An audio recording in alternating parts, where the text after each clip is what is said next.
Hello, I'm Nina Melendez, and welcome to LinkedIn News Live, where the business conversation begins with you. Today, we are talking about anxiety. It's that thing that lives in our brain but creeps up in every facet of our lives. It can keep us from speaking up in a group setting. It can prevent us from asking for a promotion or even trying out for a new job altogether. Well, one expert says there is such a way to harness that anxiety and turn it into a powerful asset.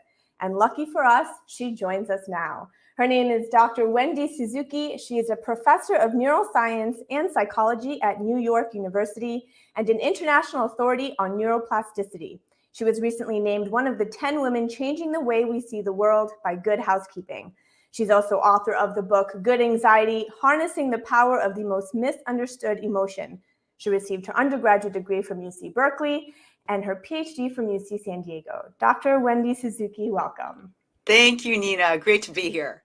Wendy, so, when you say good anxiety, to me that sounds so much like an oxymoron. Can we just go over what exactly we're talking about when we talk about anxiety in this context? Yeah.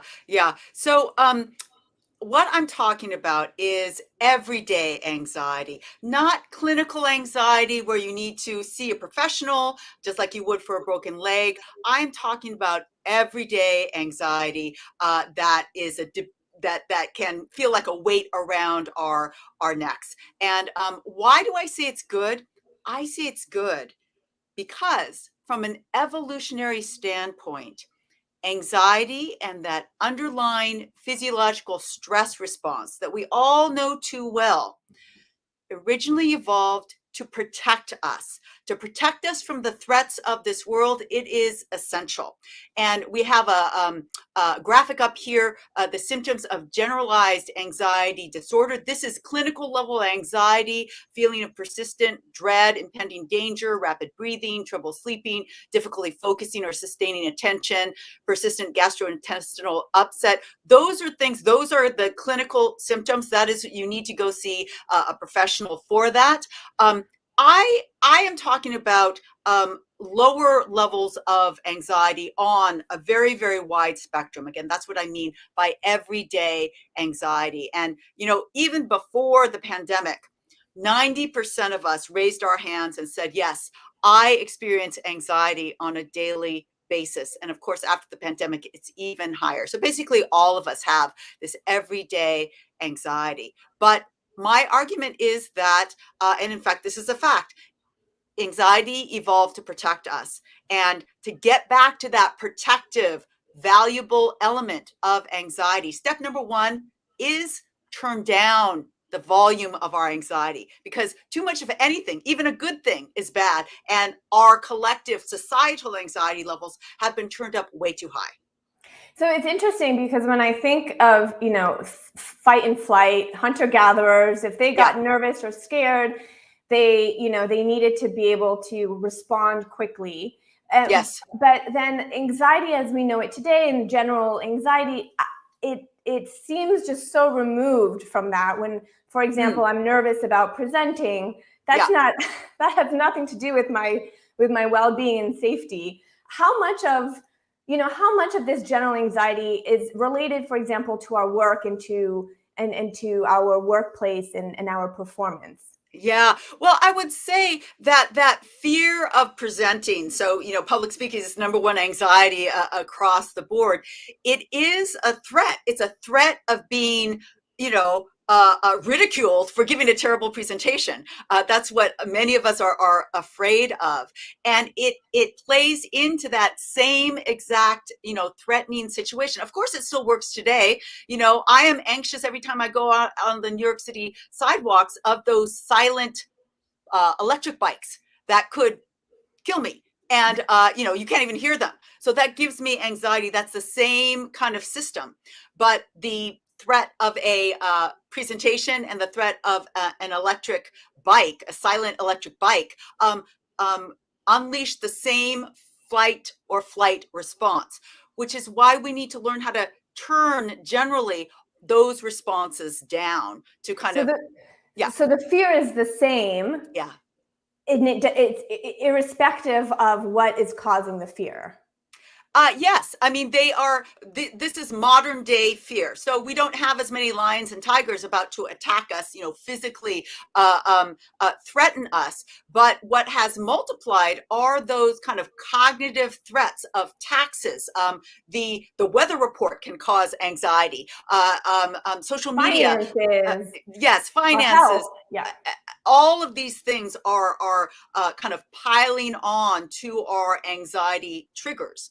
And that is what we need to first start to turn down, because only by turning it down can we get back to those protective elements of anxiety that still work on that fear that we have of giving the presentation, of fear that we have of not having enough money to do what we want to do. I want to go back to that point that you made about flipping it around Yeah. and why anxiety is really important and can contribute to our success if we flip it down. Yes. Can you elaborate a little bit more on that? Sure.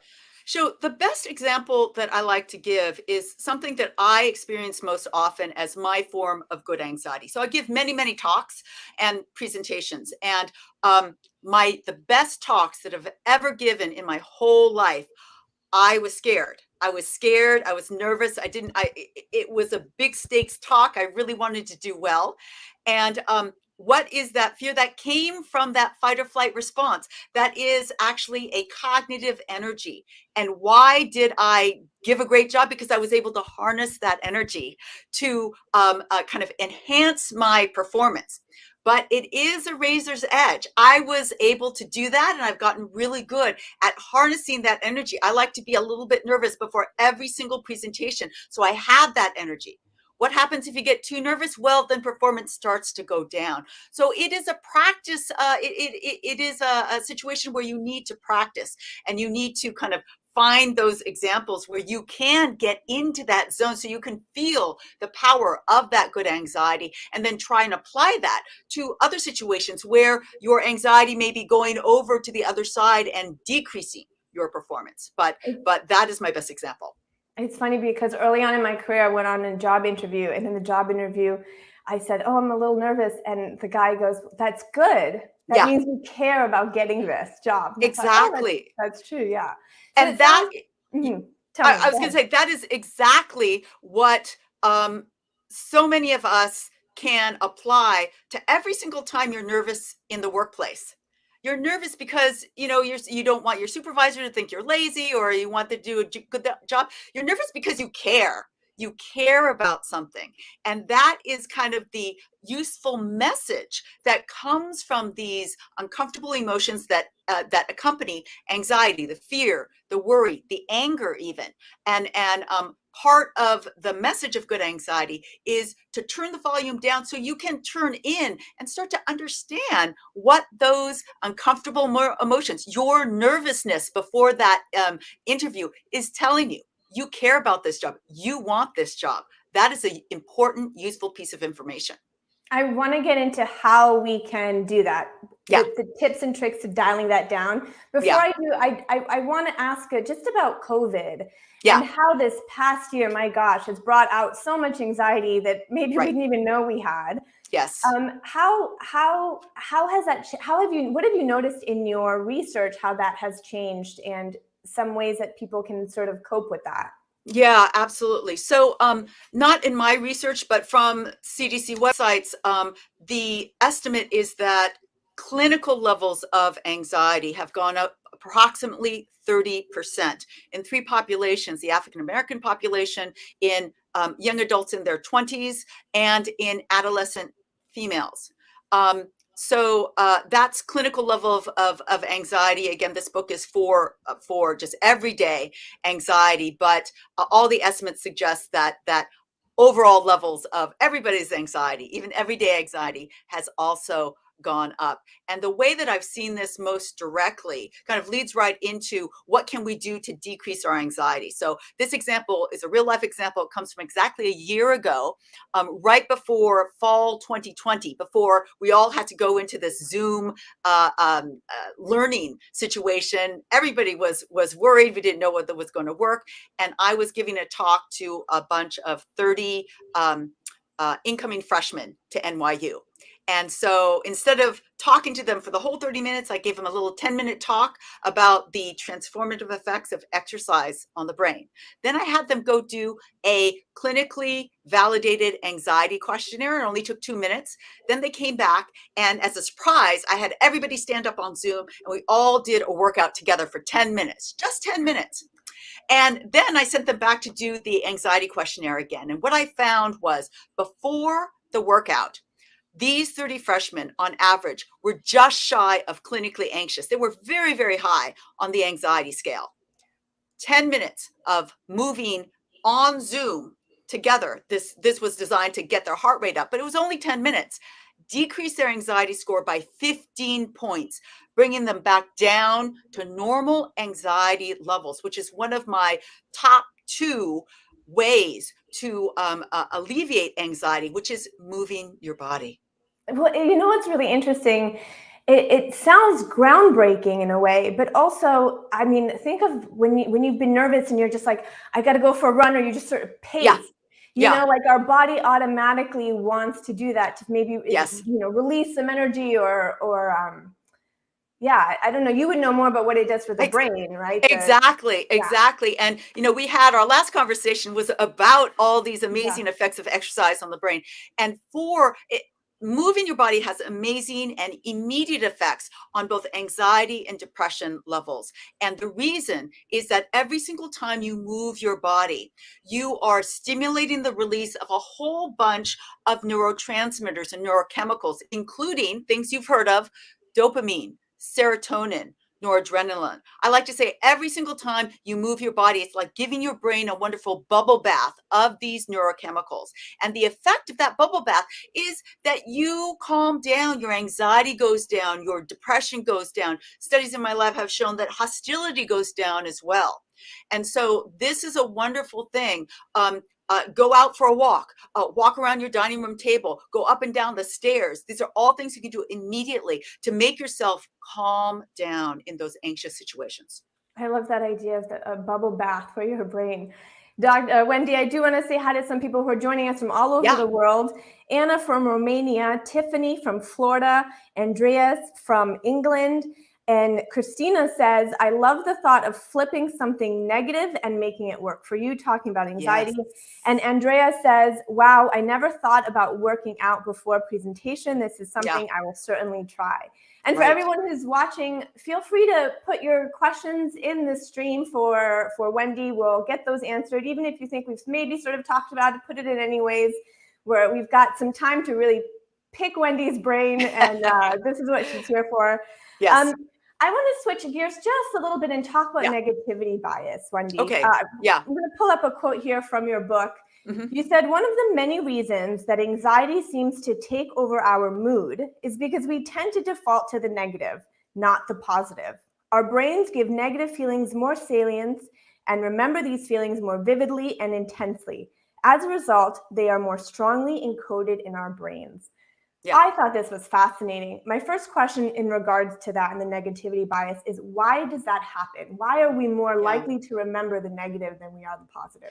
Yeah, well, I think the explanation is that those negative experiences, those negative experiences with negative connotations, they can be more dangerous. And we have evolved a finely tuned system to protect us from those dangers. And so what do we want to remember? If it's a great, happy thing, that's not causing any danger.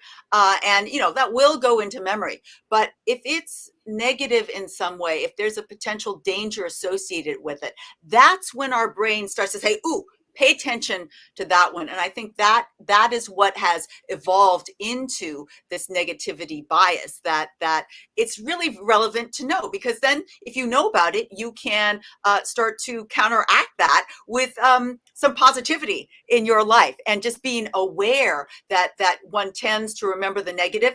I'm going to consciously try and pay particular attention to the positive to make sure that I am evenly weighted in my memory, in my kind of assessment of a particular situation.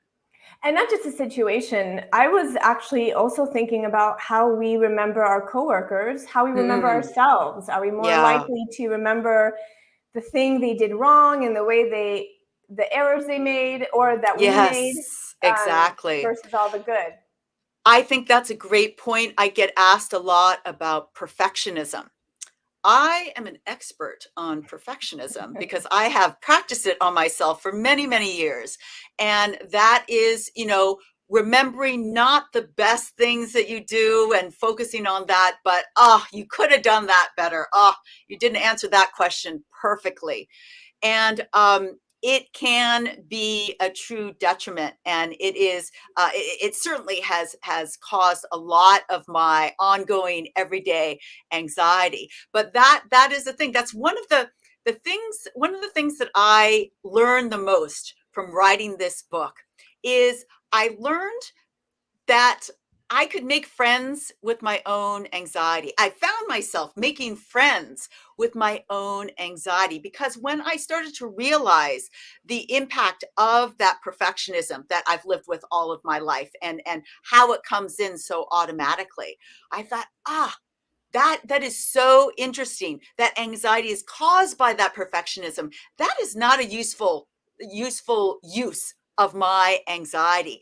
I now have a better handle on it, and I feel like I have much better control over that perfectionism. But it is that turning in and learning from those uncomfortable emotions that anxiety brings up that has been the most interesting for me as I delve into my own anxiety in writing this book. For me, what's interesting is that when I get really hard on myself and I get, also a bit of the perfectionism within me, I think, well, it's good. It pushes me to do better and it pushes me to move forward. So it's the trick of how to make it so that you aren't so hard on yourself, but you can still stay motivated and do your best and work your hardest. Exactly. Go ahead. Well, I want to get to the how, because I want to know how we can do that. What is it? How can we flip this, or how can we make the anxiety that we feel work for us and make us successful at our jobs?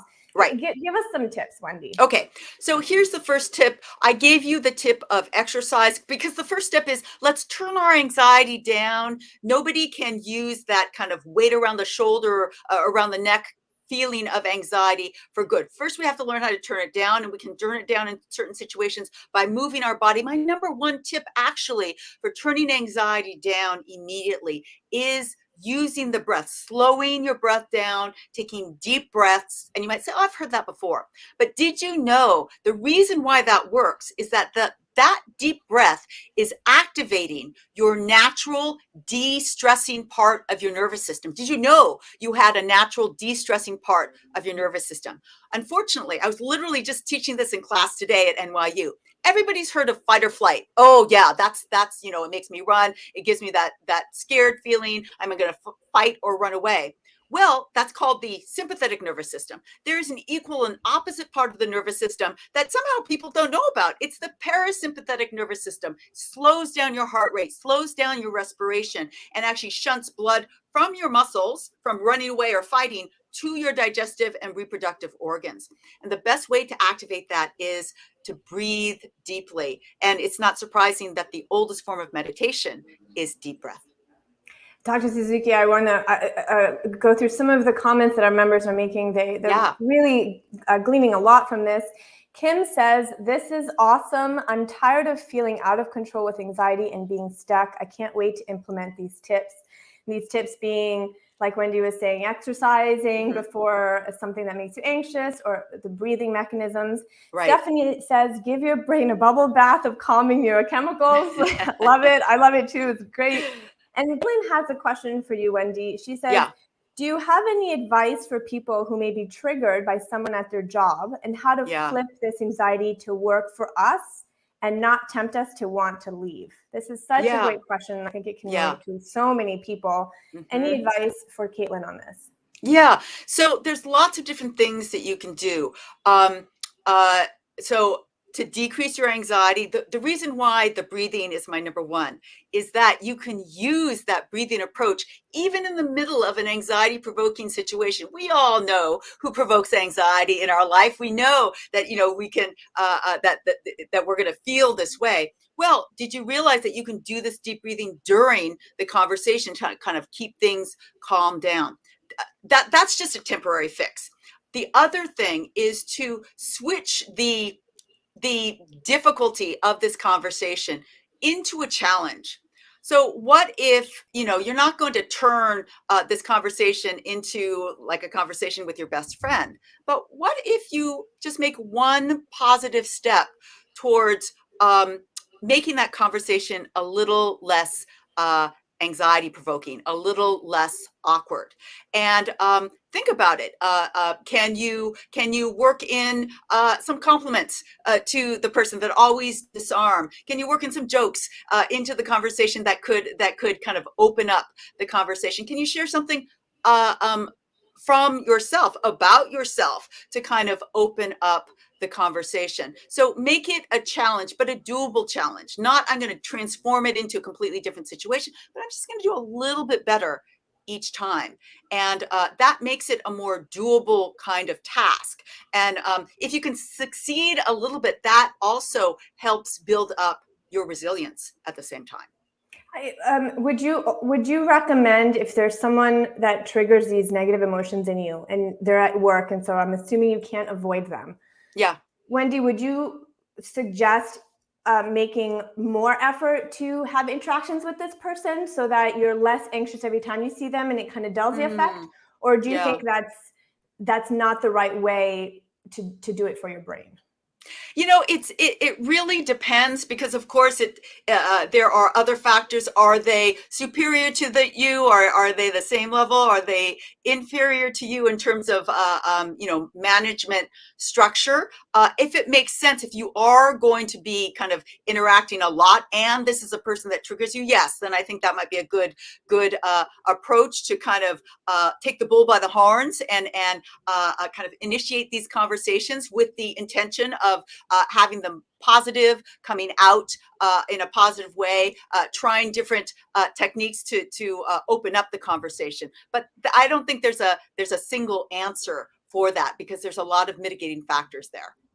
Wendy, I have another question from our member named Stephanie. She asks, how can we encourage our teammates to release anxiety when we all have too much work on our plates? I think this is a great question for people, especially those who lead teams.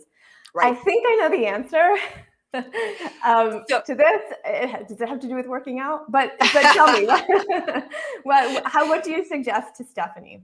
So here's what I do in my teams. And what I do is I start every meeting with a 2-minute quiet meditation. So I literally put the timer on. You could keep your cameras on or cameras off, or if we're in person, but just come with the intention of coming into the space, focusing on what we need to do, and calming down for literally just 2 minutes. And when I forget, the team members, my lab members, say, "Hey, Wendy, you forgot the meditation," which is how I know that it's helpful. So you don't have to be a meditation leader. All you have to do is set the timer and invite people to breathe in and out, and be present in the moment. Invite a body scan, for example, just focusing on how each part of your body feels. Or you can do a guided meditation for just 2 minutes that you can find on YouTube. Those are easy things that everybody can do to kind of, in a group way, decrease anxiety levels. Or working out is a great way too, but more people might find the meditation easier to implement on a daily basis. Yeah, in a former life, I used to teach English in Japan, and we used to do that before our classes. I had a class of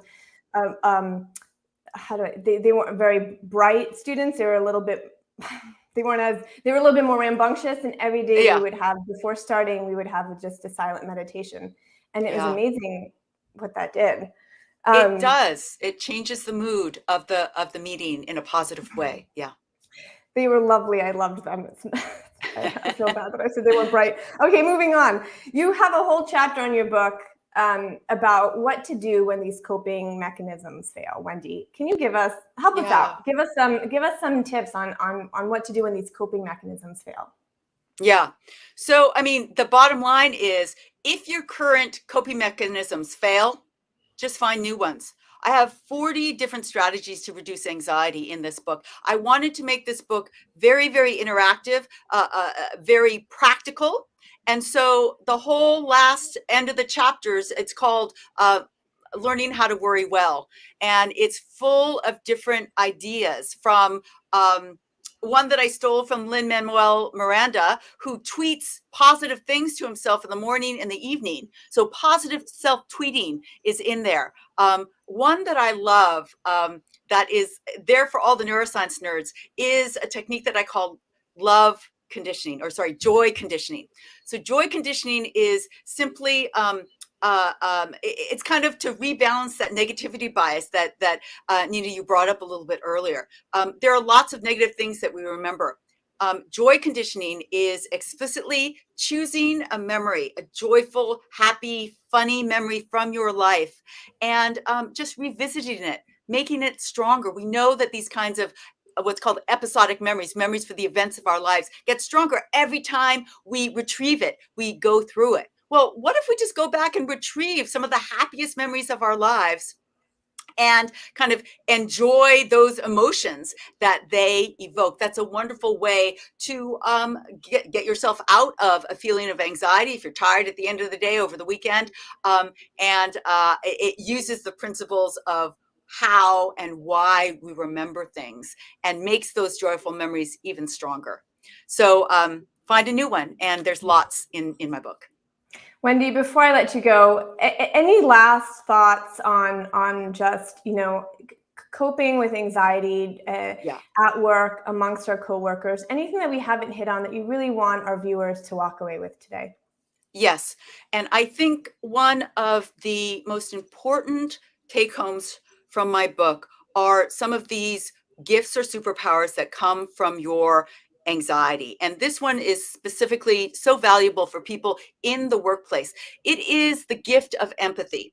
And let me explain how that works for me. One of my oldest forms of anxiety is a form of social anxiety, particularly in the classroom.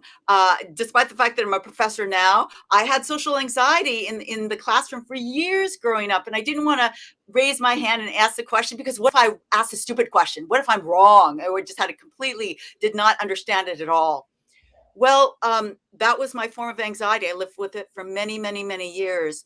And now I find that it has become a superpower of empathy for me in the classroom, because I realized writing this book that I automatically kind of spent extra time in the classroom, answering questions, not where they had to raise their hands in front of the classroom, but where they could just come up to me and talk to me and get their questions answered, because I remembered how much fear and anxiety I had in those situations. Well, one thing, so how does this become a gift? One, realize everybody in your office has a certain form of anxiety, and many of you have shared forms of anxiety. If you take your most common form of anxiety and turn it to the outside and kind of look to the outside, that becomes a very powerful tool of empathy. Can you help somebody else with that kind of anxiety? And I don't know what we need more in the world or in the workplace than more empathy right now. I completely agree. Thank you for sharing that. I want to end on this comment from our member named Tiffany. She says, "Thank you for touching on the difference between everyday common anxiety, nervousness versus clinical anxiety.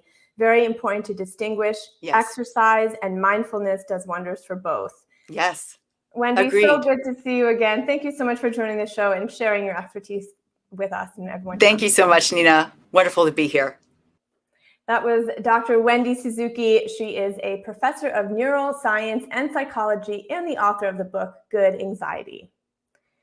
And thank you for everyone who participated in the comments. You can continue the conversation here, or you can check out some of our other stories to the right of your feed, or if you're on mobile, you can click into the search box. Tomorrow, our editor-in-chief, Dan Roth, will be speaking with former longtime PepsiCo CEO Indra Nooyi. They'll be discussing her career path and her new moonshot mission to make flexible work policies and family leave a norm in the corporate workplace. You won't want to miss that interview. I'm Nina Melendez. Thanks so much for watching LinkedIn News Live.